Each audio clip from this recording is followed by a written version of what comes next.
कर्मेन्द्रियाणि संयम्य य आस्ते मनसा स्मरन् इन्द्रियार्थान् विमूढात्मा मिथ्याचारः स उच्यते। कर्मेन्द्रियाणि संयम्य य आस्ते मनसा स्मरन् इन्द्रियार्थान् विमूढात्मा मिथ्याचारः स उच्यते।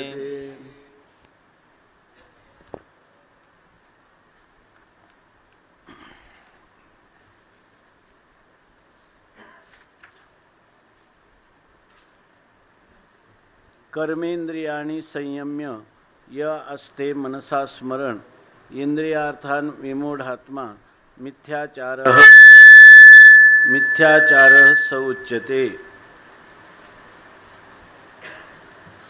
कर्मेंद्रियाणि संयम्य यह मनसा स्मरण अस्ते इंद्रियार्थान् मनसा स्मरण असते यहा विमूढात्मा। कर्मेंद्रियानि संयम्य यहा विमूढात्मा जो मोहाला प्राप्त झालेला आहे अंतःकरण ज्याचं, इथं विमूढ म्हणजे मोह वैचित्य, मूढतेला प्राप्त झालेलं ज्याचं अंतःकरण आहे किंवा विपरीत भावनेला प्राप्त झालेलं ज्याचं अंतःकरण आहे असा पुरुष कर्मेंद्रियानि संयम्य कर्मेंद्रियांचा संयम करून मनसा स्मरण असते, मनाने त्या विषयांचं स्मरण किंवा चिंतन करत आहे, सहा मिथ्याचारः उच्यते। त्याला आपल्या इंद्रिय आणि विषय इंद्रियार्थान इंद्रियाचे जे विषय आहेत त्यांचा मनसा स्मरण असते, मनाने त्याचं स्मरण करतो असा जो पुरुष आहे त्या पुरुषाला मिथ्याचारः स उच्यते। तो दंभाचार असं त्याला म्हटलं जातं। या श्लोकाचं अवतरण दिलेलं आहे। ननु सर्व कर्मसन्न्यस्य करपादादि इंद्रियग्रामं रुद्ध्वा बहिस्तूष्णीं स्थाणुवत् नैश्चल्येन स्थातुं शक्यते एव इति आशंकायां न।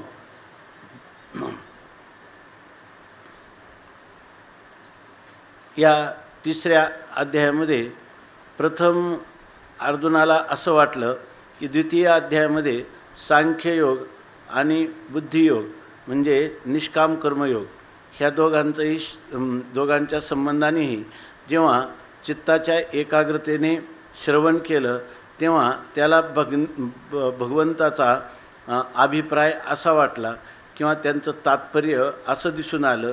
त्याला फक्त ते जे शब्द आहेत त्या शब्दाचं प्रयोग करण्याचं जे गांभीर्य आहे, भगवंताचं जे मनोगत आहे ते मनोगत लक्षात आलं नाही। त्याला उलट असं वाटलं की भगवान ज्या अर्थी म्हणतात दुरेन ह्यवरम कर्म बुद्धियोगात धनंजय, कर्म हे ज्ञानयोगापेक्षा हा कर्मयोग अत्यंत दूर किंवा कनिष्ठ आहे आणि मला मात्र सांगतात तस्माद युद्धस्व भारत, युद्ध करण्यासाठी प्रवृत्त करतात। कर्मणी एव अधिकारः ते, कर्मामध्ये तुझा अधिकार आहे असं जेव्हा म्हणतात तर याचा अर्थ असा की मला आता युद्धापासून परान्मुख होऊन केवळ या ठिकाणी कर्मसन्यास किंवा सर्व कर्माचा विधीपूर्वक त्याग करून निवृत्तीपरायणता ही प्रवृत्तीपरायण मार्गापेक्षा श्रेष्ठ आहे। म्हणून आता आपल्याला प्रवृत्ती लक्षणात्मक धर्माचं अनुष्ठान न करता साक्षात निवृत्ती लक्षणात्मक धर्माचंच अनुष्ठान करायला सांगतील असं त्याला वाटलं होतं। परंतु पुन्हा पाहिलं तर भगवंताचं जे बोलणं आहे ते व्यामिश्रेणेव वाक्येन बुद्धिमोह यशिव मे असं ज्या अर्थी तो म्हणतो किंवा तदेकम वद निश्चित्य येन श्रेयो हमाप्नुयाम, यामध्ये तो म्हणतो की आपलं बोलणं जे आहे ते घोटाळ्यात टाकणार आहे, दुटप्पीपणाचं आहे। तेव्हा एकदा सांगता की कर्मयोगाचं अनुष्ठान कर, दुसऱ्यांदा सांगतात की कर्मापेक्षा ज्ञान श्रेष्ठ आहे। अशा वेळेला माझ्या बुद्धीमध्ये भ्रम निर्माण होतो, माझी बुद्धी अधिक भ्रमात किंवा घोटाळ्यात पडते असा अर्जुन जेव्हा म्हणतो तू कोणता तरी एक निश्चित करून माझ्या अधिकार परत्वे मला कोणतं तरी दोन्हीपैकी एकच साधन तू सांगायला पाहिजे। याचा अर्थ भगवंताचं मनोगत कर्म आणि ज्ञान यांचा समसमुच्चय सांगण्यात आहे असं अर्जुनाला सुद्धा वाटत नाही. या ठिकाणी कर्मसमुच्चय जरी असला तरी माझ्या अधिकारानुरूप कोणतं करावं हे काही मला याचा निर्णय किंवा उलगडा होत नाही. तेव्हा माझा अधिकारानुसार तद एकम वद निश्चित, तू अगोदर निश्चय कर आणि मग मला सांग. हा असंच होय. तर तू निश्चय कर, निश्चित्य, आणि नंतर मला वद, नंतर मला सांग, असं जेव्हा म्हणतो तेव्हा भगवान अर्जुनाला सांगतात की अर्जुना, वेदाच्या माध्यमातून स्मृती, पुराण किंवा संत वाङ्मयापर्यंत आपण जरी पाहिलं तर लोकेस्मिन द्विधा निष्ठा पुरा प्रोक्ता मयानग. या ठिकाणी केवळ मागच्याच अध्याय सांगितलं असं नाही. पुरा शब्दाने अगदी पूर्वी या सृष्टीच्या उत्पत्ती झाल्याबरोबरच मी या ठिकाणी जो काही 2 निष्ठा सांगितल्या त्याच्यामध्ये ही ज्ञाननिष्ठा आणि कर्मनिष्ठा सांगितली. ज्ञानयोगेन सांख्यानाम, कर्मयोगेन योगिनाम. जे पुरुष ऐहिक किंवा पारलौकिक सुखाच्या भोगाची ज्यांना इच्छा आहे तर अशा लोकांच्यासाठी, जे भोगासक्त पुरुष आहेत त्यांच्यासाठी मी कर्मनिष्ठा सांगितली, निष्काम कर्माचं आचरण सांगितलं. आणि जे ज्ञानयोगेन सांख्यानाम, आणि जे सांख्य म्हणजे ज्या ठिकाणी साधन चतुष्टय संपन्न असे असणारे पुरुष किंवा शास्त्राचं चिंतन करणारे आणि त्याच्याद्वारा ज्या पुरुषांना या ठिकाणी संन्यास्य श्रवणम करूयात, ज्यांनी संन्यास घेऊन श्रवण वगैरे केलेलं आहे, तर अशा पुरुषांना श्रवण मनन निधिध्यासन या साधनाच्या अनुष्ठानाने ज्यांना आत्मदर्शन होतं त्यांच्यासाठी मी विद्वत संन्यास सांगितलेला आहे. किंवा जे लोक कर्मयोगाच्या अधिष्ठानाने ज्यांचं चित्त स्थिर झालेलं आहे किंवा शुद्ध झालेलं आहे त्यांच्यासाठी मी ऐकीचे का पारत्रीचे भोग पायिक झाले या इच्छेचे परिभोगावे हे न रुचे मना माझी, अशा अधिकाराचे जे पुरुष असेल त्यांना सांख्य असं म्हटलेलं आहे. आणि या पुरुषांच्यासाठी, ह्या अधिकारी पुरुषांच्यासाठी मी ज्ञानयोगाचं कथन केलेलं आहे. सांख्ययोगाचं कथन हे सांख्य आपलं निष्काम कर्माचं जे निरूपण केलं त्याहीद्वारा मोक्षच प्राप्त होतो आणि ज्ञानानेही मोक्षच प्राप्त होतो. परंतु या ठिकाणी अधिकारी जो आहे तर त्या अधिकाऱ्याच्या दृष्टीनं कर्मयोगाचं अनुष्ठान कर्मासक्त पुरुषांनी केलं किंवा ज्याच्या ठिकाणी कर्तृत्वाभिमान आहे किंवा फलासक्ती आहे, अशा पुरुषांनी कर्तृत्वाभिमान फलास्वाद टाकून ईश्वरार्पण म्हणून किंवा कर्तव्य म्हणून जर त्यांनी कर्म केलं तर त्याच्यापासून विविधिशा निर्माण होऊन त्याला क्रममुक्ती होते किंवा मोक्ष प्राप्त होतो. आणि ज्ञान जे आहे तर अधिकारी पुरुषाला कानावचनाची भेटी, सरिसाची पै किरीटी, वस्तू होनी उठी कवनू एकोजो. जो पुरुषाचा अधिकार संपन्न आहे त्याला फक्त श्रीगुरूंनी तत्वमसी महावाक्याचा उपदेश केला की त्या ठिकाणी त्याचा मी देहाधिक मी आहे असा जगत सत्य आहे, त्या सर्व भ्रमाचा निराश होऊन तो आपल्या स्वस्वरूप स्थितीवर आरूढ होतो. अशा प्रकारचं मी निरूपण केलेलं आहे. एकाचा अधिकार पाहून अधिकार म्हणजे ज्याच्या ठिकाणी निर्विण्णानाम ज्ञानयोगो न्यासी नाम इह कर्मसु आणि तेष्व अनिर्विण्ण चित्तानाम कर्मयोगस्तु कामिना. या ठिकाणी भागवतामध्ये याचा विभाग करून सांगितला, न निर्विण्णो नातिसक्तो भक्तियोगस्य सिद्धिदा. अशा प्रकाराने मी हा विभाग सांगितलेला आहे असं भगवंतांनी सांगितलं. लोकेस्मिन द्विधा निष्ठा पुरा प्रोक्ता मयानघ ज्ञानयोगेन सांख्यानाम कर्मयोगेन योगिनाम. आता अर्जुना, तुझ्या मनात काय झालं की ह्या ज्ञानयोगाचं फल महान आहे. महान म्हणजे त्या ठिकाणी जन्माभावरूप असा मोक्ष प्राप्त होतो. हे महान फल ऐकल्यानंतर आणि ते फल जे आहे तर ते विधीपूर्वक कर्माचा परित्याग करून संन्यास ग्रहण करणाऱ्या पुरुषाने जर आत्मावारी द्रष्टव्या तो श्रोतव्या मंतव्या निधिध्यासितव्या या क्रमाने जर त्याने अंतरंग साधनाचा अवलंब केला तर ह्या पुरुषाला साक्षात ज्ञान होऊन तो पुरुष निष्प्रतिबंध आनंदाची अनुभूती घेतो. या रीतीनं मी ही ज्ञाननिष्ठा प्रतिपादन केली. आणि दुसरा जो आहे तर त्या दुसऱ्याचं काय आहे, स्वे कर्मण्याभिरता संसिद्धीम लभते नरा स्वकर्मनिरतः सिद्धिं यथा विंदती तच्छृणु.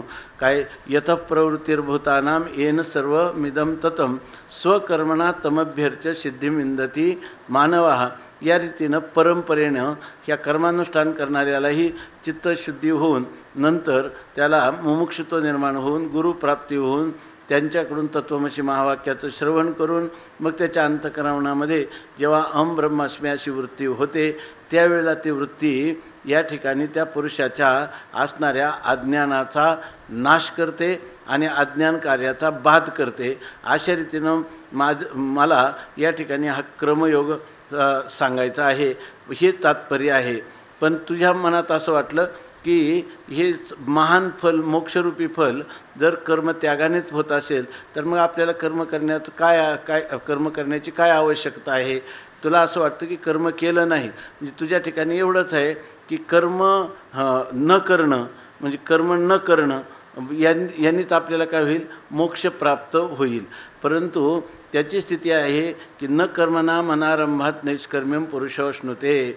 जर ज्या पुरुषाचं अंतःकरण शुद्ध नाही, अधिकार नाही आणि अशा पुरुषाने केवळ बाहेरून दंडग्रहण किंवा काषाय वस्त्र ग्रहण केलं आणि दंडग्रहण मात्रेनं नरो नारायणो भवेत असं जर तो म्हणत असेल तर ही गोष्ट योग्य नाही. केवळ कर्माचा आरंभ केला नाही म्हणून तो पुरुष नैष्कर्म्य दशेला किंवा मुक्तीला तो प्राप्त होतो असं नाही. किंवा नच संन्यसनादेव सिद्धीम समधी गच्छती. किंवा त्यांनी बाहेरून कर्माचा परित्याग केला म्हणून त्याला न सिद्धीम म्हणजे मोक्ष सिद्धी न समधी गच्छती त्याला प्राप्त होत नाही. असं खरं आपलं असणारं जे तात्पर्य आहे ते तात्पर्य वक्तुरी इच्छा तात्पर्यम ते तात्पर्य भगवंताने अर्जुनाला सांगितलं. आणि समजा जर एखाद्याला वाटत असेल का मी केवळ बाहेरून कर्माचा बाह्यता परित्याग केला तरीसुद्धा मला ही नैष्कर्म्य दशा प्राप्त होईल तर हा त्याचा समज योग्य नाही. उलट त्या असं जर कोणी करायला लागेल बाहेरून इंद्रियादिकांचा संयम करून तुष्णी किंवा स्तब्ध शांत राहत असला परंतु आतमध्ये मात्र आत्मज्ञानाची जागृती झालेली नसली आणि बाहेरून इंद्रियांचा संयम करीत असला आणि मनामध्ये मात्र विषयांचं इंद्रियार्थान इंद्रियांचे जे विषय आहेत त्याचं स्मरण असते, त्याचं तो जर स्मरण करीत राहील तर त्याला मिथ्याचार असं उच्यते. त्याला मिथ्याचार किंवा दंभाचार असं म्हणतात. याविषयी या श्लोकाचं अवतरण शंकरानंदांनी असं दिलेलं आहे. ननु सर्वं कर्म संन्यस्य. जर ह्या ठिकाणी शंका अशी येते की एखाद्या पुरुषाने सर्वं कर्म संन्यस्य सर्व कर्मांचा संन्यास केला म्हणजे सर्व कर्म करण्याचं थांबवलं आणि करपादादी इंद्रिय ग्रामम रुद्ध्वा. त्यांनी जर आपले हात पाय वगैरे हे जे कर्मेंद्रिय आहे ह्या कर्मेंद्रियांचा निरोध केला आणि बहितुष्णीम स्थानुवत नैश्चलेन स्थातुं शक्यते. तर बाहेर जर पाहिला तर जसं आपली स्थिती आहे स्वरूप स्थिती आहे ती ज्याप्रमाणे शांत आहे म्हणजे ज्या ठिकाणी ती शांत नव्हती ती शांत त्याच्या ठिकाणी काय केवळ सुख मंगल आनंद त्या आनंदाचाच विस्तार आहे. आणि मग हे निवृत्तीपरायण जीवन जे आहे त्या जीवनामध्ये आम्ही बाहेरून कर्माचा त्याग केला केवळ कर्माचा परित्याग केल्याने ही जी तुष्णी अवस्था किंवा जी आता दुसऱ्या अध्यायात शेवटी वर्णन केली येषा ब्राह्मी स्थिती पार्थ नैनाम प्राप्य विमुह्यती स्थित्वा श्यामंतकालेपी ब्रह्मनिर्वाणम वृच्छती. अशी या ब्रह्मनिर्वाणाला मोक्षाला प्राप्त करणारी स्थिती जिचं वर्णन केलेले ती स्थिती केवळ कर्माचा बाह्यतः परित्याग करून तुष्णीय अवस्था जी आहे की स्थानुवत एखादा खांब जसा एका जागेवर असतो त्याप्रमाणे नैश्चल्येन स्थातुं शक्यते. तो एकदम निश्चल बाहेरून कर्मेंद्रियाचा निरोध केलेला आहे तर तो एखाद्या खांबाप्रमाणे निश्चल जरी राहत असला तरी या ठिकाणी मग त्याला नैष्कर्म्य दशा प्राप्त होईल की नाही. माणसाला काय दोन्ही दिसती सारखी वर्म जाणे तो पारखी. दिसायला काल मी वाचलं की एका ठिकाणी त्यांनी लिहिलं आमचा मुलगा जीवनमुक्त आहे. कारण का तर त्या मुलगा कुठल्याही प्रकारचं कर्म करत नाही. जसं या ठिकाणी जडभरतासारखं संध्यावंदनसुद्धा करीत नाही. ही जीवनमुक्ताची लक्षणं सांगितलेली आहेत. आणि दुसरी गोष्ट कुठल्याही प्रकारचा विचार करत नाही. एकाच जागेवर तासनतास बसतो असं आहे. बोलत पण नाही, मौन पण आहे. नंतर त्या ठिकाणी काही बोलत तर नाही, पण कोणी काय बोलतं हे ऐकत पण नाही. याचा अर्थ तो मुलगा बहिरा होता, मूक बधिर असा होता. त्याला ते शाळेचं विद्यालयसुद्धा काही करू शकलं नाही. पुन्हा मतिमंद होता, त्यामुळे विचार करण्याचा प्रश्नच नाही. अपंग होता, त्यामुळे जागा सोडण्याचा प्रश्नच नाही. म्हणून काही त्याला मुक्ती प्राप्त झाली का? म्हणून आपल्याला असं वाटत राहतं, स्थाणुवत नैश्चल्येन स्थातुं शक्यते एव. तो एखाद्या खांबाप्रमाणे राहणं शक्य आहे. मग असं झालं म्हणजे झाली का जीवनमुक्ती? तर ते सांगतात इति आशंकायाम न. असं जर कोणी म्हणेल तर असा त्याचा अर्थ योग्य नाही. कारण बंध मोक्षयो गतिम स्वाधिकारमच्या अविज्ञाय. बंध काय आहेत, मोक्ष काय आहे, यांचं गती म्हणजे याचं स्वरूप न जाणता, आणि स्वाधिकारमच्या अविज्ञाय, आणि आपला अधिकार कर्मात आहे का उपासनेत आहे का ज्ञानयोगात आहे याच्याबद्दल काही ज्ञान त्याच्या ठिकाणी नाही. आणि मग किम कर्मणा निष्फलेन क्लेशभूयिष्टेन. आणि तो काय म्हणायला लागला, कर्म करण्यात काय उपयोग आहे? एक तर कर्म करण्यात काय आहे, क्लेशभूयिष्टता, फार क्लेश आहेत. कर्म करणं म्हणजे काही साधारण नाही. कर्म करताना भरपूर शारीरिक, मानसिक, बौद्धिक सर्व प्रकारचे श्रम होतात. आणि म्हणून क्लेशभूयिष्टेन निष्फलेन कर्मणा किम. आणि त्या निष्फल आहे, पुन्हा त्या कर्मापासून कोणत्याही प्रकारच्या फलाची इच्छा करायची नाही. आणि पुन्हा क्लेश तर कर्माचे सहन करायचं. त्याच्यापेक्षा आपल्याला हे या ठिकाणी बाहेरून कर्मेंद्रियांनी कोणतीही कर्म न करता शांत राहणं हेच काय हे जीवनमुक्ती आहे. जीवनमुक्तीचं विलक्षण सुखासहित जीवनमुक्ती आहे असं जर कोणी म्हणत असेल तर हे कशामुळं म्हणतो? दुरहंकारेनं. त्याचा दुष्ट अहंकार आहे. म्हणजे दुष्ट अहंकार काय आहे? म्हणजे वेदविहित कर्म करण्याचा अधिकारी असताना आणि वेदाने त्याचं विधान केलं असतानाही केवळ याच्यामध्ये क्लेश आहेत म्हणून प्रमादाने, आळसाने असा मनुष्य जर त्या कर्माचा परित्याग करीत असला आणि जर या ठिकाणी कर्माचा परित्याग केला तरीसुद्धा मुक्ती साधने वैदिक कर्म सर्वं संन्यस्य.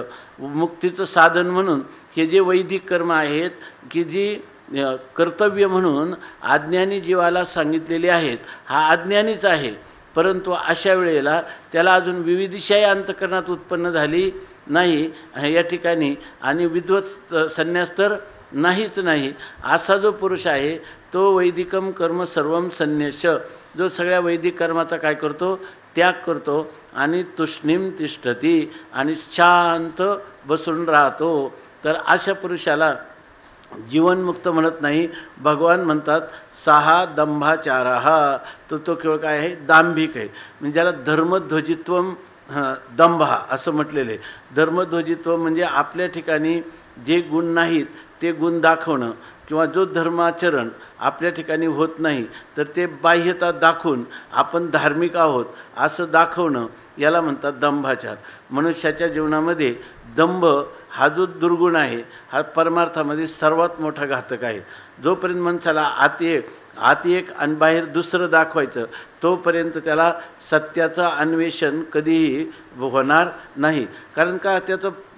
त्याची पद्धतच पडलेली आहे की काही जरी झालं तर ज्याच्यामध्ये लोकांच्यामध्ये मानमान्यता मिळावी म्हणून आपण जे आतमध्ये आहे ते झाकून ठेवायचं आणि बाहेर मात्र त्या सगळ्या अनुष्ठान आपण यथायोग्य रीतीनं वेदविहित रीतीनं करीत आहोत असं दाखवायचं. म्हणजे आतमध्ये श्रद्धा पण नाही.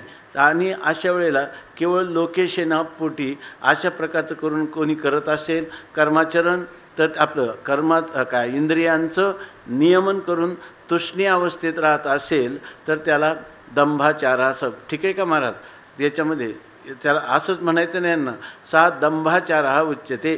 त्याला दंभाचार असं म्हणतात, मिथ्याचार असं म्हणतात.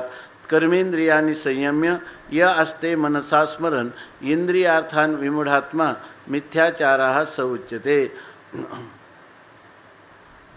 कर्मेंद्रियानी इति विमूढात्मा. विमूढः कार्याकार्य विवेकरहिता आत्मानं मनः यस्य सः विमूढात्मा सन् स्वस्य कर्तव्यं वैदिकं कर्म मुक्तिसाधनं परित्यज्य बहिः कर्मेंद्रियाणि संयम्य निरुध्य चक्षुषी निमील्य आंतरिंद्रियार्थान शब्दादीन स्मरण चिंतयन या असते ब्रह्मविद अहम एव कर्मसन्यासेन कृतार्थ अस्मीति सहा मिथ्याचारः असदाचारः कपटचारित्र आत्मवंचकः इति सद्भिः उच्यते इत्यर्थः।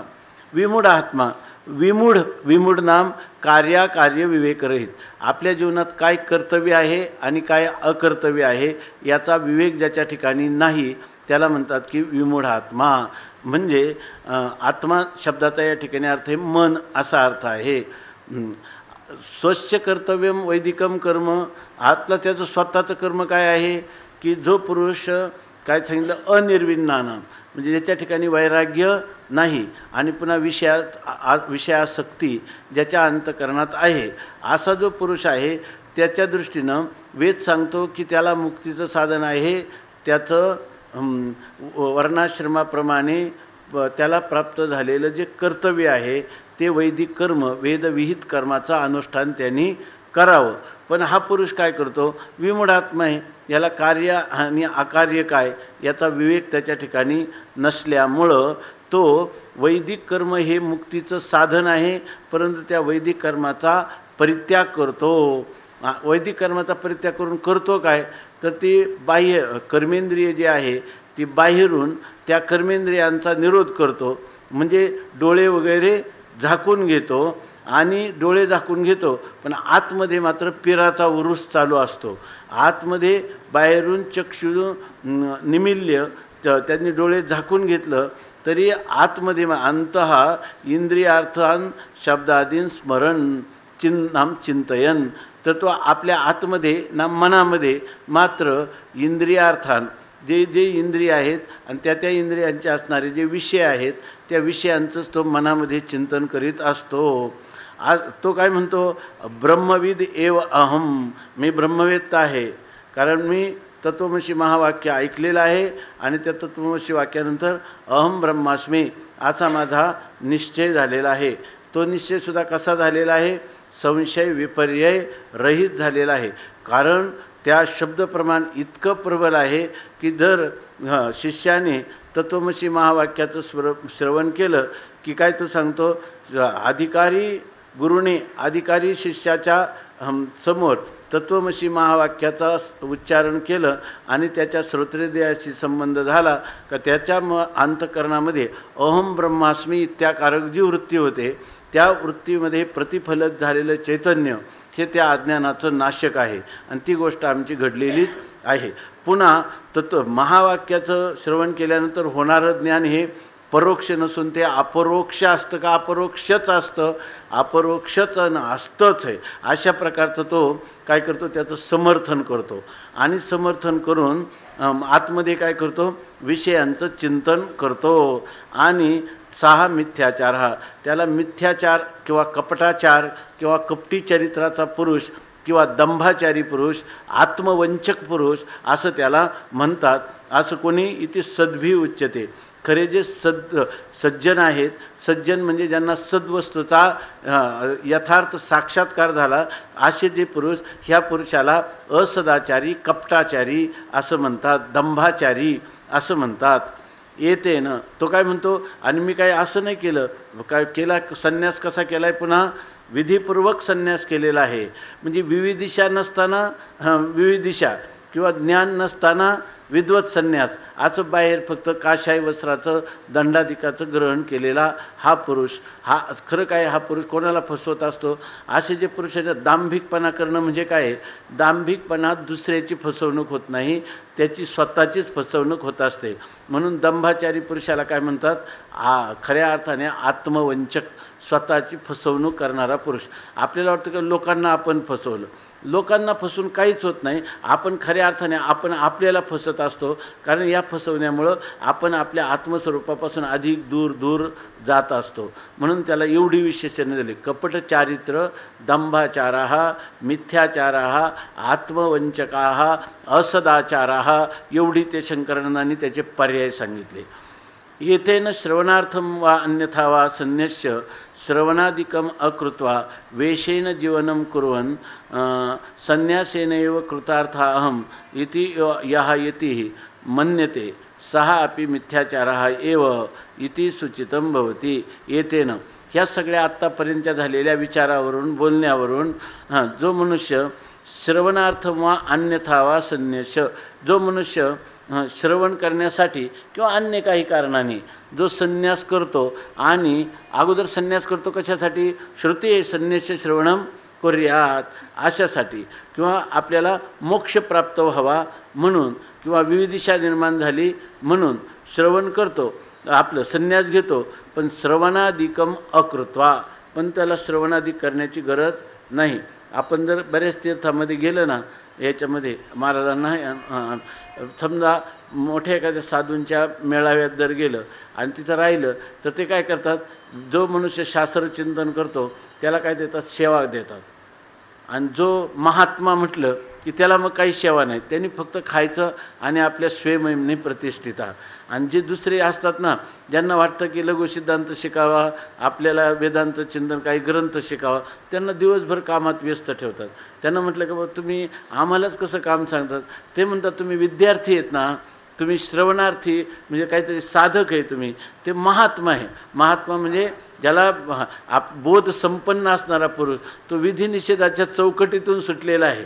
आणि म्हणून कुणी गेलं तर काय तुम्हाला शिकायचं आहे, म्हणजे तुम्ही साधक दशा आहे.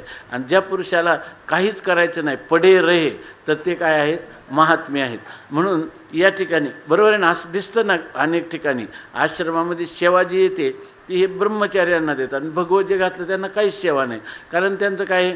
दंडग्रहण मात्रेनं काशाय वस्त्र परिधान केलं, नुसता त्या वस्त्राचा शरीराला ज्या दिवशी संबंध होतो संन्यासाचा, त्याच वेळेला तो मुक्त होतो असं ते मानत असतात.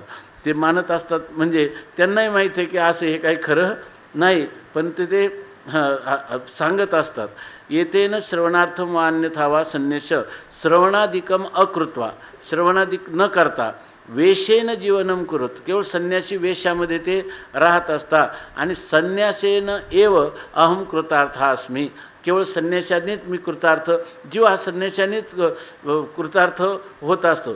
त्यांना जर म्हटलं ना आहे तर तुम्ही काय करा, आमच्याकडून कोरडी भिक्षा घेऊन करायचं, ते म्हणतात नाही. यतीच ब्रह्मचारीच द्वौ येतौ पक्वान्न भोजनौ, त्या दोघांना लोकांनी शिजवावं आणि ते खाण्याचा त्यांना काय आहे? अधिकार आहे. केवळ खाण्याचा अधिकार संपादन करण्यासाठी संन्यासाचा तेवढा उपयोग आहे. म्हणून म्हणतात संन्यासेन एव कृतार्थाहम, मी संन्याशानेच कृतार्थ झालो. यहा यती मन्यते, असं जर कोणी मानत असेल तर सहा अपि मिथ्याचार, तो देखील काय आहे? मिथ्याचार किंवा दंभाचार आहे. इति सूचितम भवती, असं या ठिकाणी सूचित केलेलं आहे. स्वामी महाराज सांगायचे, जर एखाद्या पुरुषाने नैष्ठिक ब्रह्मचर्य किंवा संन्यासाची दीक्षा घेऊन जर श्रवण केलं नाही किंवा शास्त्राध्ययन केलं नाही, तर ज्या शेतकऱ्याची त्याला मधुकरी खातो तर त्याच्या पुढच्या जन्मामध्ये त्याला बैल व्हावं लागेल असं सांग, त्याचा नांगराचा बैल याला व्हावं लागेल असं ते स्वामी महाराज सांगायचे. आता या श्लोकावर भगवान संत सम्राट माऊली सांगतात, कर्मेंद्रियाणी संयम्य य असते मनसा स्मरण इंद्रियार्थान विमूढात्मा मिथ्याचार स उच्यते. जे उचित कर्म सांडिती मग नैष्कर्म्य होऊ पाहती परी कर्मेंद्रिय प्रवृत्ती निरोधुनी. जे त्यांनी मागं सांगितलं ना, संगूजव कर्म करणं का आवश्यक आहे, आपण हा सगळा अध्याय ना कर्म करणं का आवश्यक आहे एवढ्यावरच भर देणार आहे. पुढं चौथा अध्याय आहे सर्व कर्म संन्यास प्रतिपादन करणारा, तर त्याच्यामध्ये पाचवा अध्याय आहे. पण या अध्यायामध्ये कर्म करणं का आवश्यक आहे याविषयीचा विचार मुख्य आहे. तर त्याच्यामध्ये पाठीमागे सांगितलं, संगूजव प्रकृतीचा तव त्यागून घडे कर्माचा, आयशी आई करू म्हणती तयाचा आग्रहोची उरे. जर कोणी जोपर्यंत अज्ञानी पुरुषाला प्रकृतीचा संग म्हणजे त्रिगुणात्मक असणारी प्रकृती आणि प्रकृती कार्य याच्या संबंधाने मी अज्ञानी आहे, अहम आज्ञा, मी अज्ञानी आहे किंवा अज्ञानकारी असणारी पंचभूतात्मक देह हा मी आहे किंवा माझा आहे असं जे समजणं हेच प्रकृतीचा संग आहे. आणि असा जर पुरुष देहाला मी म्हणत असला तर त्या ठिकाणी देहाला मी म्हणतो याचाच अर्थ काय? प्रकृतीचा संग त्याच्या ठिकाणी आहे. प्रकृतीचा संबंध सत्यत्वाने त्यांनी जोडलेला आहे. प्रकृती कार्य किंवा प्रकृती हे मी आहे किंवा माझी आहे असं म्हणणं हाच प्रकृतीचा संघ आहे. आणि असा जो पुरुष आहे तो कर्माचा अधिकारी आहे. आणि ह्या पुरुषाला कर्म त्या ठिकाणी त्यागून घडे कर्माचा. बाहेरून जरी त्यांनी त्याग केला तरीसुद्धा त्याच्याकडून त्याग कधी होऊ शकत नाही. कारण असा पुरुषाने बाहेरून त्याग केल्यावर तो अनर्थापासून मुक्त होतो असं नाही. त्या ठिकाणी अनर्थाला प्राप्त होण्याची किंवा बंधाला प्राप्त होणे, चांगलं पहा, बंधनाला प्राप्त होण्याची परंपरा भगवंताने दुसऱ्या अध्यायात सांगितले. काय सांगितले? पहिल्यांदा विषयान ध्यायते पुंसाः. विषयांचं ध्यान करत बसला की संगच तेषु उपजायते. त्याच्या ठिकाणी त्या विषयांची आसक्ती निर्माण होते. आणि संगात संजायते कामः. त्याच्यापासून त्याला काम निर्माण होतो. आणि कामात क्रोधोबी जायते. काम जर अपूर्ण राहिला तर क्रोध निर्माण होतो. क्रोधात भवती सम्मोहा. क्रोध जर झाला तर तो काय होतो? मोहाला, वैचित्याला, विपरीत भावनेला तो प्राप्त होतो. त्याला यथार्थ पदार्थाचं यथार्थ ज्ञान करून घेण्यासाठी त्याची बुद्धी सक्षम किंवा समर्थ होत नाही, असं तो क्रम सांगितला. आणि सम्मोहात स्मृती विभ्रमा. आणि ज्याला एकदा मोह झाला की त्याची काय होते? स्मृती भ्रष्ट होते. आणि स्मृती भ्रष्ट झाली की त्याचा बुद्धिनाश होतो. स्मृतिभ्रंशात बुद्धिनाशा. आणि एकदा बुद्धिनाश झाला की त्या पुरुषाचा आपोआपच काय आहे? सर्वनाश होतो. बुद्धिनाशात प्रणश्यती. आता अशा वेळेला जर ह्या पुरुषाने फक्त बाहेरून कर्माचा त्याग केला आणि आतून विषयाचं चिंतन केलं, हा मुक्तीच्या मार्गाला लागला का हा अधिकाधिक सर्व अनर्थाच्या मार्गाला लागला? अनर्थाच्या मार्गाला लागणार. असा याचा क्रम पाठीमागे सांगितलं होता. अधोगतीचा क्रम जीवाचा कसा घडतो हे सांगितलं. आणि इथं काय करतो? हा म्हणतो माझी अधोगती टळणार. कारण का? मी कर्मेंद्रियाचा काय केलेला आहे? संयम. पण कर्मेंद्रियाचा संयम केला, पण मन कुठे? तर त्या ठिकाणी मन जर विषयांचं चिंतन करत असेल तर आपोआप काय होईल? मन विषयाचं चिंतन करायला लागलं की त्याचे आसक्ती निर्माण होणार आणि पुढचा सगळा क्रमाक्रमाने अनर्थाचाच त्याला प्राप्त होणार. ही गोष्ट मिथ्याचारी जो पुरुष आहे, दंभाचारी, तो बाहेरून कर्मेंद्रियाचा संयम करतो. म्हणून माऊली म्हणतात उचित कर्म सांडिते. असं जर माणसं आहे ना, कर्माचा त्याग घडूच शकत नाही, पण एवढे असून या कर्म करण्यात कष्ट आहेत, म्हणून जर कोणी बाह्य इंद्रियांचा संयम करून त्या कर्माचा परित्याग करण्याचा प्रयत्न केला तर खऱ्या अर्थाने कर्माचा परित्याग होत नाही. म्हणजे तो निष्कर्म्य दशेला प्राप्त होत नाही. किंवा केवळ इंद्रिय निरोधाच्या द्वारा त्या कर्म करण्याचं त्यांनी थांबवलं म्हणजे पुढचे होणारे अनर्थ त्याचे टळतात असं नाही. यासाठी भगवान म्हणतात की असं नाही करणार असं जर कोणी म्हणेल तर ते काय? त्याचा फक्त आग्रहाची उरे, त्याचा फक्त आग्रह शिल्लक राहील. त्याचा फक्त मुखातून तो मुक्त होईल, वाचा मुक्त होईल. तत्वता मुक्त होणं कधीही शक्य नाही. ह्या ज्या गोष्टी आहेत ना, अजूनही आपल्याला जरी सगळं वाटतं ना, तर याच्यामध्ये आपलं वेदांताचा बऱ्याच वेळा आश्रय का घेतो आपण? तर कर्माच्यामध्ये होणारे जे श्रम आहेत तर ते श्रम नको वाटतात, आहे की नाही? आपण कधी कधी काय म्हणतो? वेदांताचं फल मोठं आहे म्हणून आम्ही प्रवृत्त झालो. हे सुद्धा आपला दंभाचारच असतो. केवळ फल मोठं आहे ना, तर वेदांतामध्ये एक पद्धती सांगितलेली आहे. समजा तुमच्या अंतःकरण शुद्धी किंवा स्थिरता कमी पडत असेल तर त्या ठिकाणी तुम्ही ज्याला अकृतोपास्ती असाल तरी तुम्हाला वेदांताचं श्रवण करून वेदांताचं फल मिळवता येईल का नाही? वेदांत शास्त्राने सांगितलं मिळवता येईल. जसा त्याचे दोन अधिकारी सांगितले, कृतोपास्ती सांगितला आणि अकृतोपास्ती सांगितला.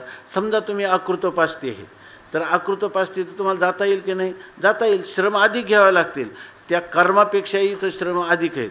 कोणते? तच्चिंतनम तत्कथनम अन्योन्यम तत्प्रबोधनम एतदेक परत्वंच ब्रह्माभ्यासम विदुर्बुधा. जर तुम्ही या ठिकाणी हे श्रवण मनन निधिध्यासनाचे कष्ट जर घेतले तर त्या कष्टामध्ये देखील तुमचं अंतःकरण शुद्ध होऊन त्या ठिकाणी तुम्हाला सारखी एखाद्या दोरीवर सर्कशीमध्ये जसे चालणं कठीण आहे तशा प्रकारची अकृतोपास्ती पुरुषाला वेदांतामध्ये श्रम घ्यावे लागतात.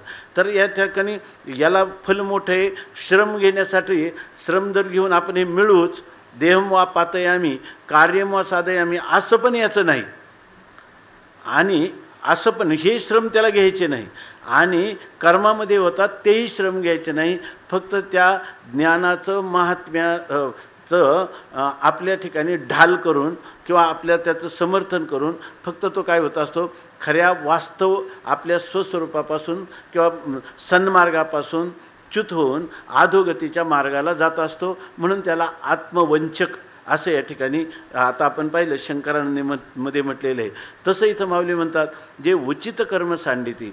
आपण लोक फार म्हणतात, जर एखादा मनुष्य आहे ना खूप प्रामाणिक असतो, त्याने वेदांतामध्ये जेव्हा तो ऐकतो, श्रवण करतो, चांगलं बघा, वेदांतामध्ये श्रवण करतो की काय आहे, त्या माणसाचं निष्काम कर्म करून अंतःकरण शुद्ध झालं असलं पाहिजे या जन्मात किंवा पूर्वजन्मात, किंवा त्यांनी निष्काम उपासना करून अंतःकरणाची स्थिरता संपादन केली पाहिजे. आणि पुन्हा तो काय पाहिजे, साधन चतुष्टय संपन्न असला पाहिजे. असा जो पुरुष आहे तो ह्या वेदांताचा अधिकारी आहे.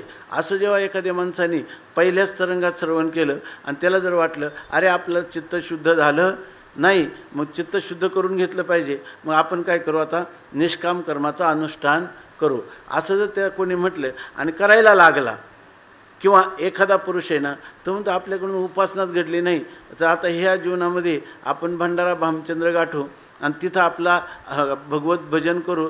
तुकाराम महाराजांनी जसं 15 दिवसामध्ये साक्षात्कार झाला, एक तपश्चर्या करू. ते जो वेदांत श्रवण करणार आहे ना, केवळ आपाततः आपल्या थोडीशी बुद्धी असते त्याच्याद्वारा शब्दच्छल करण्यास शिकलेला, तो काय म्हणतो माहिती आहे का, हा याला करमलेढी न्यायाने बघा ना, हातात लोणी वेदांत श्रवण करत होता आणि आता तुम्हाला त्याचा भरपूर सामना करावा लागला असेल जीवनामध्ये, आहे की नाही. अशी गोष्ट आहे की त्याला काय म्हणणार लोक, हा कर्मयोगाकडे प्रवृत्त झाला, हा उपासनेकडे. अजून यांचा अधिकार नाही, यांचा अधिकार नाही. आणि अधिकारी याला जरी नव्हता आकृतोपास्ती असला तरीसुद्धा वेदांतामध्ये व्यवस्था केलेली आहे ना, त्यांनी काय करावं, पुन्हा पुन्हा अधिक ऊर्जा खर्च करावी, जोर लावावा. आकृतोपास्ती पुरुषाला देखील त्याला प्राप्त होऊ शकतं. एवढंच का, त्याच्यानंतरही त्याने अभ्यास केला पाहिजे प्रतिबंध निवृत्तीचा. त्याच्या ठिकाणी प्रमाणा संभावना, प्रमेया संभावना, विपरीत भावना जेव्हा उद्भवतात तेव्हा त्यांनी वेदांत विचाररूप श्रवण केलं पाहिजे. दुसरं तिसरं काय, जोपर्यंत साक्षात्कार होईपर्यंत, जोपर्यंत प्रमेया संभावना आहे तोपर्यंत मनन केलं पाहिजे, निधिध्यासन केलं पाहिजे असं सांगतात. पण त्याला त्यांना काय म्हणतो की हा मनुष्य, अहो वेदांत श्रवण म्हणजे हातात लोणी दिलं आणि दृष्टांत त्याला सांगायला लागला, हातात लोणी दिलं, ते लोणी दिलं टाकून आणि आता हात लागला चाटायला, त्याला म्हणतात करमलेढी न्याय असं म्हणतात. परंतु जो प्रामाणिक मनुष्य आहे त्या मनुष्याला तो काय म्हणतो, माझा अधिकारच कमी पडतो, माझ्या ठिकाणी विषयासक्त, बुद्धिमांद्य, कुतर्क, विपर्यय इत्यादी जर दोष असतील, त्या दोषांचं निराकरण जर या ठिकाणी होत असेल तर मला दुसरी साधना सांगा, असं जर कोणी म्हणेल तर त्याला हे करमलेढी न्याय म्हणतात. पण हे असतात दंभाचारी किंवा हे असतात आत्मवंचक. म्हणून या ठिकाणी माऊली सांगतात जे उचित कर्म सांडिती. आपल्याला वर्णाश्रमाला, आपण ज्या वर्णात आहोत, ज्या आश्रमात आहे त्या आश्रमाला वेदविहित जे कर्म प्राप्त झालं त्या उचित कर्माचा त्याग करतात आणि मग नैष्कर्म्य होऊ पाहती. आणि त्यानेच म्हणतात की आम्ही नैष्कर्म्य दशेला प्राप्त हो, कर्मबंधनातून पूर्णपणे मुक्ती करून घेऊ.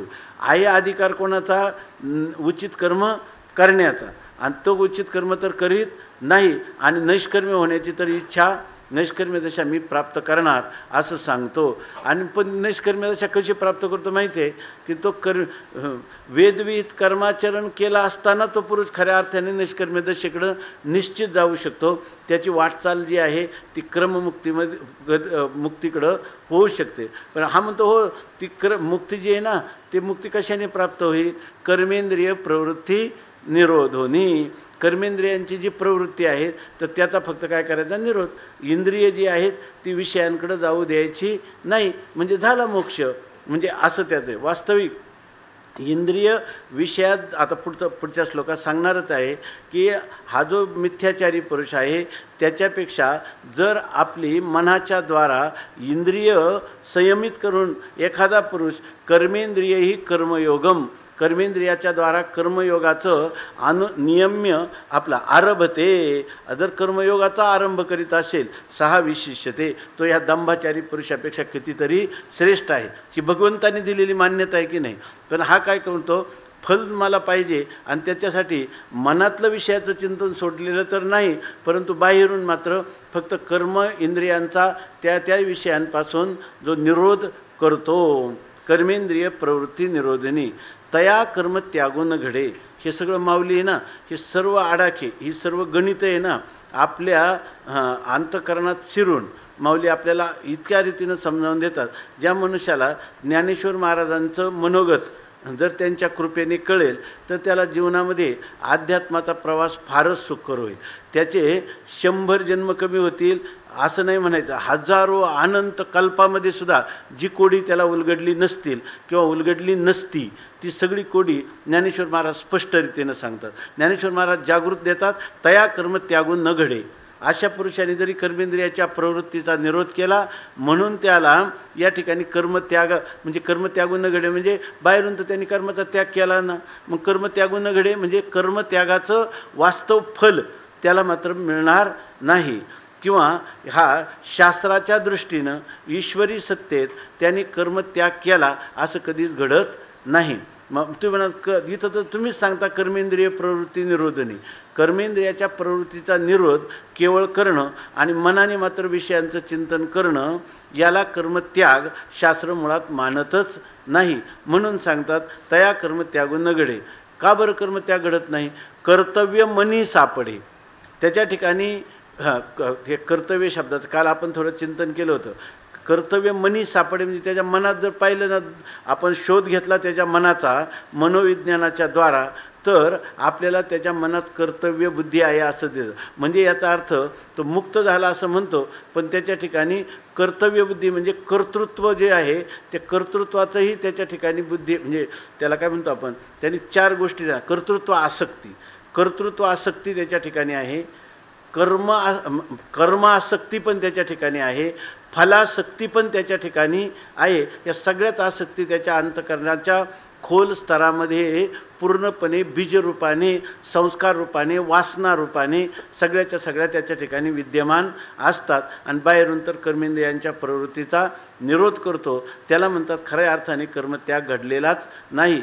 जे का कर्तव्य मनी सापडे. जर त्याच्या असं अलीकडचं जे मनोविज्ञान आहे ना, आता मला ते सगळं आठवणार नाही, पण त्यांच्यामध्ये त्यांनी मनाचे 3 स्तर सांगितलेले आहेत.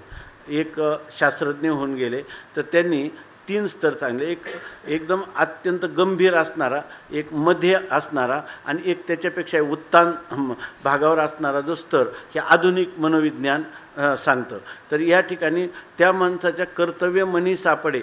अंतःकरणात कुठंतरी कर्तृत्वासक्ती, कर्मासक्ती, फलासक्ती त्याच्या मनामध्ये कुठंतरी लपलेली आहेत. आपल्याला लक्षात येत नाही. केवळ कर्मेंद्रियाच्या प्रवृत्तीचा निरोध केला, आपल्याला वाटतं की यांनी कर्माचा परित्याग केला, अर्थात हा पुरुष नैष्कर्म्य दशेला प्राप्त झाला. पण ही गोष्ट कशी आहे? स्वसंवेद्य. त्याला दांभिकता तरी का करता येते?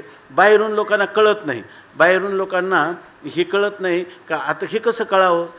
त्यांनी बाहेरून कर्माचा परित्याग केला की आतून कर्माने खरोखरच तो नैष्कर्म्य दशेला प्राप्त झाला हे कळायला मार्ग नाही.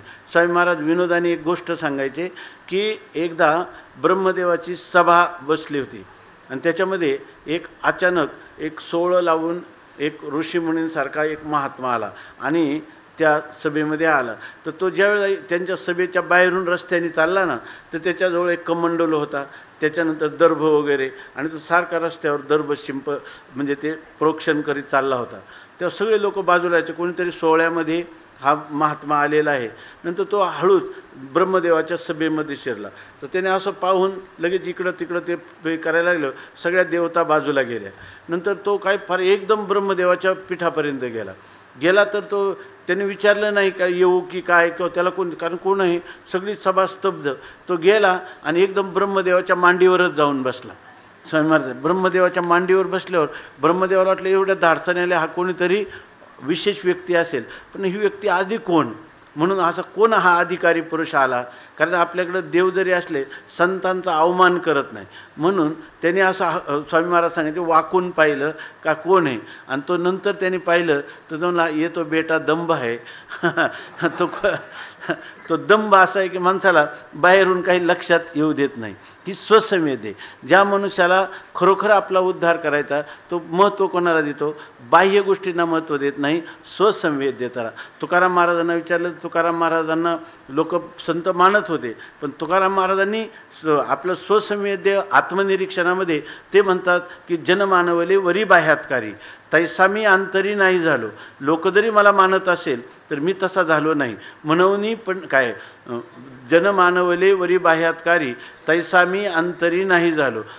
म्हणून पंढरीनाथा वाटत असे चिंता. मला उलट चिंता वाटते, लोक का मानतात. प्रगट बोलता लाज वाटे, मला प्रगट बोलायला सुद्धा लाज वाटते असं तुकाराम महाराज म्हणतात. पुन्हा ते म्हणतात पण तुम्हाला संत लोकसुद्धा म्हणतात, सामान्य माणसं जाऊ द्या, पण संत लोक तर अनुभूती संपन्न लोक तुम्हाला म्हणतात. तरी तुकाराम महाराज म्हणतात तरी नाही झालो नाही. संत मला ज्ञानवान पुरुष आहे, हाही संत आहे असं का म्हणतात? संतांचा बोध काय असतो? संता ब्रह्मरूप झाले अवघे जन आणि ते माझे अवगुण न देखिते. त्या संतांना सगळं जगत ब्रह्मरूप वाटत असल्यामुळं तुकाराम महाराजसुद्धा ब्रह्मरूपतेला प्राप्त झाला असं म्हणतात. परंतु तैसा मी अंतरी नाही झालो. पुढं काय? तुका म्हणे मी तो. तुकाराम महाराज म्हणतात लोक संत म्हणू नाही तर सामान्य लोक म्हणू, खरा मी कोण आहे हे कोणाला माहीत आहे? मलाच माहीत आहे. तुका म्हणे मी तो आपणाशी ठावा आहे देवा बरा जैसा तैसा ना. आहे बरा देवा जैसा तैसा. मी जो आहे तो आहे ते असं अंतर्मुख झाल्याशिवाय वस्तुनिष्ठ स्वसंवेद्य गोष्टींना आपण आपल्या जीवनामध्ये विशेष रूपाने थारा दिल्याशिवाय मनुष्याची परमार्थामध्ये कधीही प्रगती किंवा उत्कर्ष होऊ शकत नाही. म्हणून ही गोष्ट ज्ञानोबाराय सांगतात तया कर्मांना त्यागू न घडे. कारण जे कर्तव्य मनी सापडे, मनामध्ये मात्र कर्तव्य किंवा कर्तव्य आसक्ती त्याच्या ठिकाणी आहे. आणि जर मनामध्ये कर्तव्य आहे आणि वरून जर कर्म त्याग करीत असेल ते नटती ते पुढे दरिद्र जाणं, तर ते काय आहे? ते साधू नाही, ते नट आहेत. आणि ते पुढे म्हणजे अगदी स्पष्ट रीतीनं ते कोण आहेत? दरिद्री जाणं. ते काय? ते नैष्कर्म्य दशेला प्राप्त झाले नाही म्हणून ते नैष्कर्म्य स्थितीला प्राप्त झालेले नाहीत असं नाही म्हणायचं, तर ते कर्मयोगी असं तरी म्हणायचं का? मग त्यांना काय म्हणायचं? ते दरिद्री आहेत. नाम काय आहे? नैष्कर्म्य दशेमध्ये दरिद्री नाही, ते कर्मदरिद्री आहेत. दरिद्री कशामध्ये? ज्या कर्माच्या अनुष्ठानाने त्यांना नैष्कर्म्य दशा प्राप्त करून घ्यायची होती ती त्यांना कधीच होणं शक्य नाही. म्हणून त्यांना आणि हे वर्म त्यांच्या लक्षात आलं नाही म्हणून ते खरे दरिद्री नाम कर्मदरिद्री आहेत असं म्हणावं. किंवा ते काय आहेत? नट आहेत. नट काय करतो? तो फक्त तो आपला हा जो आहे ना त्या कोण बालगंधर्वच का ते सांगतात की त्या नाटकामध्ये तो तर ओळखू येत नव्हताच कोणाला, परंतु तो त्या ह्याच्यामध्ये त्या हे देतात ना काय संक्रांतीला वाण द्यायचं, तो स्त्रियांच्यामध्ये जाऊन सगळ्यांना वाण देऊन यायचा. तरी आपल्यामध्ये सुवासीन नसताना पुरुष आला हे सुद्धा कोणाला कळू देत नव्हता. असा हा दंभाचार बाहेरून कोणालाही कळू देत नाही. परंतु ते जर पाहिले तर ते काय आहेत? एक प्रकारचे नटच आहेत. आता म्हणतात आईशे ते पार्था विषयासक्त सर्वथा ओळखावे तत्वता भ्रांती नाही. हे पार्था, हे अर्जुना, आईशे म्हणजे अशा प्रकारचे जे लोक आहेत ना ते काय समजायचे? सर्वथा विषयासक्त, ते पूर्णपणे विषयांमध्ये आसक्त झालेले ते पुरुष आहेत असं ओळखावे आणि असं ओळखावं. आणि असे ते पुरुषांना आहे ना, असे दंभाचारी जे पुरुष असते यांना नैष्कर्म्य स्थिती कधीच प्राप्त होणार नाही याविषयी तत्वतः भ्रांती नाही. तू कधीही याविषयी तत्वतः भ्रमात पडू नकोस. हे काय आहेत? हे विषयासक्त जे पुरुष आहेत तर ते तुकाराम महाराजांनी सांगितलं इंद्रियांचे लोलिंगत ते फजित होतील. जे इंद्रियांच्या विषयामध्ये आसक्त झालेले जे पुरुष आहे त्यांची फजिती झाल्याशिवाय राहणार नाही. माऊलींचं तुकाराम महाराजांची ही भाषा आहे आणि माऊलींची भाषा थोडी सौम्य आहे. तर आईशे ते पार्था त्यांना काय म्हणावं? तर ते म्हणतात ते फजिती पावणारे पुरुष नाही म्हणतात, ते विषयासक्त आहेत असं सर्व प्रकाराने ओळखावं. आता देय अवधान. आता तुम्ही म्हणाल मग अशा पुरुषांना विषयासक्त आहे. आपण नेहमी चिंतन करतो की मग आता याचा अर्थ हे पुरुष विषयासक्त असं ओळखावं म्हणतात म्हणजे काय? असे पुरुष विषयासक्त, चांगलं लक्षात घ्या, असे पुरुष विषयासक्त म्हणजे याचा अर्थ विषयासक्त पुरुष आपल्याला ओळखता येईल. आत्ताच आपण सांगितलं की हे सगळं काय स्वसंवेद्य आहे. आता याच्या बाहेरून जर तो दोन्ही तर सारखेच दिसतात, कसं काय तुम्हाला ओळखता येईल हा एक पुरुष? ओळखताच येणार नाही. आता जर संतांना सुद्धा त्याच्याविषयी शंका येत नाही, तुकाराम महाराज म्हणतात, तर मग हा ओळखावे तत्वता आणि येथ भ्रांती नाही असं जे म्हणतात त्याचा अर्थ काय? हां, त्याचा अर्थ एवढाच आहे का हे लोकांना पाहू नये हेच सांगितलेलं, दुसऱ्याला कांडी लावण्यासाठी नाही. हे आपण पाहावं अशी जर आपल्या अंतकरणाची वृत्ती कधी आपल्याला जाणवली का ही काय ही नट आहे, नटवृत्ती आहे, ही कर्म दरिद्री वृत्ती आहे आणि ही वृत्ती आपल्याला आत्मकल्याणाला निश्चित घातक आहे असं तत्वता. कारण ही तत्वता असं ओळखतं कोणाची करता येईल? फक्त आपली आपल्याला देत. मन जाणे पापा आणि तुका म्हणे माय बापा. या ठिकाणी आपली ओळख कोणाला होईल? फक्त आपल्यालाच होईल. याच्यातून काय सांगायचं आहे का ही तरी एक प्रकार सांगितला दंभाचाराचा.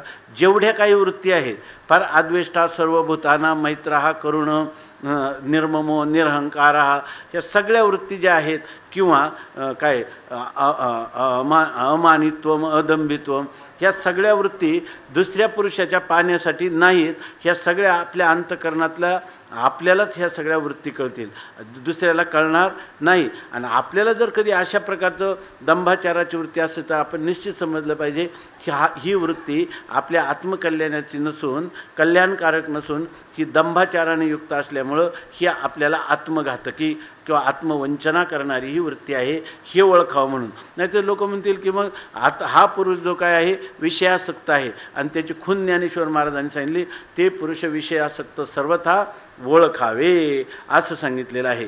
काय? ऐशे ते पार्था विषयासक्त सर्वथा ओळखावे तत्वता भ्रांती नाही. मग असे ते पुरुष समजावे म्हणजे काय? अशी जर आपल्या अंतकरणाची वृत्ती झाली ती आपल्याला ओळखता येईल, दुसऱ्यांचं ओळखता येत नाही. आणि त्याच अर्थाने माऊली या ठिकाणी म्हणतात ओळखावे तत्वता. आपलं का तुकाराम महाराज म्हणतात, तुका म्हणे मी तो आपणाशी ठावा. ह्या अंतकरण वृत्तीचा उलगडा आपला आपल्याला होऊ शकतो, दुसऱ्याच्या अंतकरण वृत्तीचा उलगडा होणार नाही. त्या ठिकाणी तुम्ही म्हणणार की जर केवढा मोठा पुरुष आहे, स्वामी महाराज नेहमी सांगायचे, एखाद्या जीवनमुक्त पुरुषाला अज्ञानी तर ओळखू शकत नाही, पण जीवनमुक्त पुरुषसुद्धा जर त्याच्या सहवासात दीर्घकाळ राहिला तर कदाचित तो पुरुष त्याला जाणू शकतो, नाही तर तो सुद्धा जाणू शकत नाही. व्यवहारामध्ये सिद्ध पुरुषाला लोक जास्त महत्त्व देतात. का एखादा जर साधक अंतर्मुख जर दिसला, साक्षात्कार नसेल झाला, त्यालासुद्धा लोक जास्त मान्यता देतात. ऐक, त्याला लोक तर इतके की एखादा दाढीवाला साधू बरोबर असला तर दाढीवाल्याचंच दर्शन घेतात, साधूचं कोणी घेत नाही. ऐक नाही.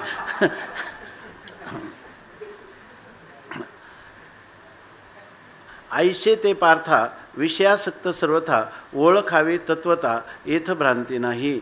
आता देई अवधान प्रसंगे तुझ सांगेन या नैराश्याचे चिन्ह धनुर्धरा. आता सांगतात आता अवधान देई. आता तू अवधान म्हणजे लक्ष दे, म्हणजे चित्ताच्या एकाग्रतेने ऐक. आता हा विषय चाललेला आहे तर प्रसंगच प्राप्त झालेला आहे. प्रसंगाचं काय केलेलं आहे लक्षण? प्रसंग काय त्या ह्याच्यामध्ये बघा पारिभाषेमध्ये एक सोप्पा आहे त्याचं, म्हणजे जो चालू विषय आहे त्याला जो आपल्याला सिद्धांत सांगायचा त्याला उपस्थित करणं, त्याला एक पारिभाषिक शब्द आहे हा प्रसंग. तसं नाही, तसंच आहे पण ते हे नाही.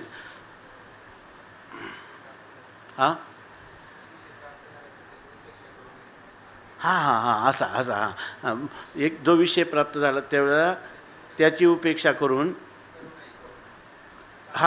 प्रसंग प्राप्त झाला. म्हणजे हा विषय आता प्राप्त झाला ना, प्रसंग म्हणजे त्याची उपेक्षा करता येत नाही, त्याचं स्पष्टीकरण करणं काही भाग आहे, त्याला प्रसंग असं म्हणतात. तर या ठिकाणी बरोबर आहे, त्याची उपेक्षा करता येत नाही, अनुपेक्षणीय तो विषय प्राप्त झालेला आहे. आता इथं चाललं की याला दंभाचार म्हणतात. मग आता प्रसंग प्राप्त काय झाला आहे? अदंभाचार काय? आत्मवंचक त्याला म्हणतात. किंवा असदाचार म्हणतात. तर सदाचार काय असं प्रसंगानेच प्राप्त झालं तर तो प्रसंग प्राप्त झाला. म्हणून म्हणतात प्रसंगी तुझं सांगेन नैराश्याचे चिन्ह.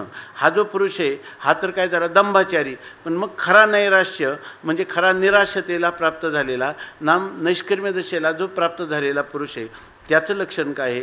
कदाचित तो इंद्रियांनी कर्म करीत असेल पण मनामध्ये विषयाचं चिंतन किंवा आसक्ती नाही, असा जो पुरुष आहे सहा विशिष्यते हे प्रसंगानुरूप आता पुढं सांगणार आहेत. म्हणून सांगतात यस्त्विंद्रियाणि मनसा नियम्यारभतेर्जुन कर्मेंद्रिय ही कर्मयोग विशिष्यते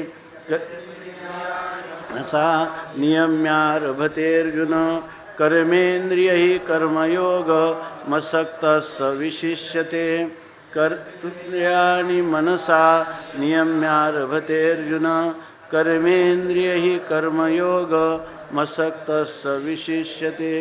पुंडलीक वरदा हरि विठ्ठल श्री ज्ञानदेव